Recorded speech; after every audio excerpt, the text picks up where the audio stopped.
All right, let's dive into a story that's part history, part legend, and a huge part of modern pop culture.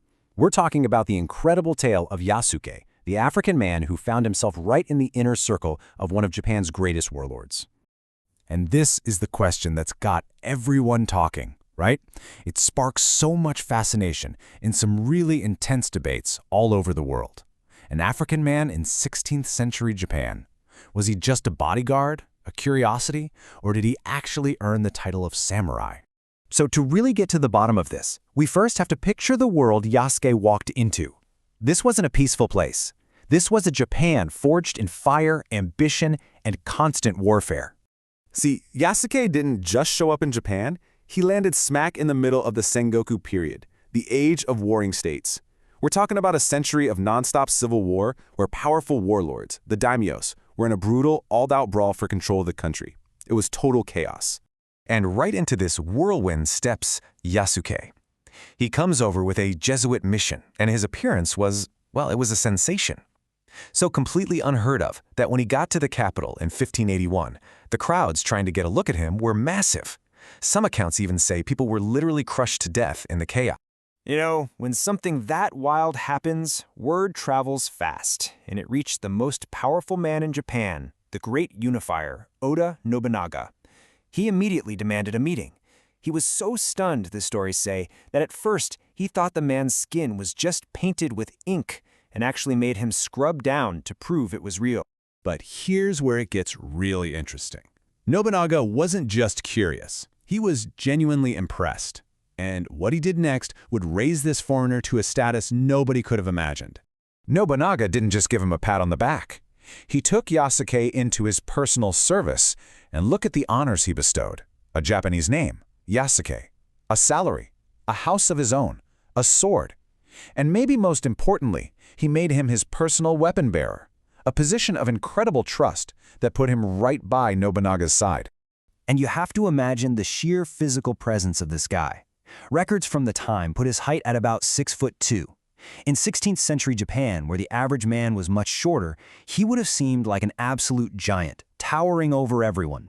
Okay, so he's got the impressive physique, a place of honor with the most powerful man in the country, a sword, a salary. That makes him a samurai. Case closed, right? Well, this is where history gets tricky, and the debate really heats up.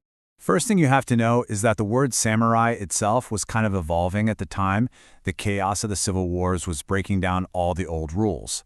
Warlords were rising up based on pure military strength, so the definition of who could be a warrior retainer was getting a lot broader than just the traditional courtly class. The lines were definitely getting blurred. And here's a big one, a real mythbuster. That famous code of Bushido, you know, the way of the warrior, with all its romantic and strict rules. It didn't really exist as a formal code back in Yasuke's day. That was pretty much invented centuries later. Warriors in the 1500s were all about pragmatism, loyalty to their lord, and winning, not some idealized code. So this really lays out the whole debate. On the one hand, he got all the perks of a high-ranking warrior from the top guy in Japan. But on the other hand, we have no records of him ever leading troops into battle. And maybe the most telling detail comes after Nobunaga's death, when the man who betrayed him, Akachi Mitsuhide, dismisses Yasuke as a beast and not Japanese, basically saying he wasn't a true warrior who had to follow the same rules. That raises some really big questions about how he was actually seen. Yasuke's incredible whirlwind career came to a very sudden, very violent end in 1582. Nobunaga was betrayed by one of his own generals. The historical record shows that Yasuke fought beside Nobunaga's son until they were completely overwhelmed. After being captured, he was spared by the traitor Akachi and sent back to the Jesuits. And after that, he just disappears from the pages of history.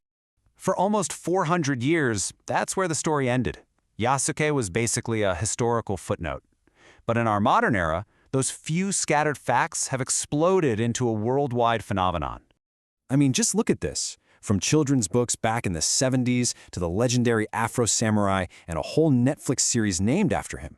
He's a major character in huge video games like Neo and is now a main character in the new Assassin's Creed Shadows. He's not just a historical figure anymore. He's a global pop culture icon. But all this popularity has also stirred up some controversy. The modern books that have really pushed his story into the spotlight have come under fire. Critics argue that some claims are based on rumors, not hard facts, and they've pushed back on the idea of an academic consensus. For instance, one Japanese historian, Tsukujin Kirno, actually had to come out and publicly correct the record, stating he didn't fact-check a key book on Yasuke, which really shows how intense this debate over his story has become. But you know, no matter what the academics are debating, there's no question that the idea of Yasuke is incredibly powerful. This quote really nails it. The image of an armed black samurai just shatters stereotypes. It's a symbol of honor, mastery, and respect, and a part of history where black figures are almost never seen. His story really opens up a new way of looking at global history, a story of connection between Africa and Japan. It paints a picture of Japan as a place outside of the typical Western racial structures. And that legacy is very much alive today. You see it when someone like NBA star Rui Hachimura, who's of Japanese and Beninese descent, proudly calls his fashion brand Black Samurai. And that really brings us to the ultimate question, doesn't it? Yasuke was a real man who lived a life that was, without a doubt, extraordinary.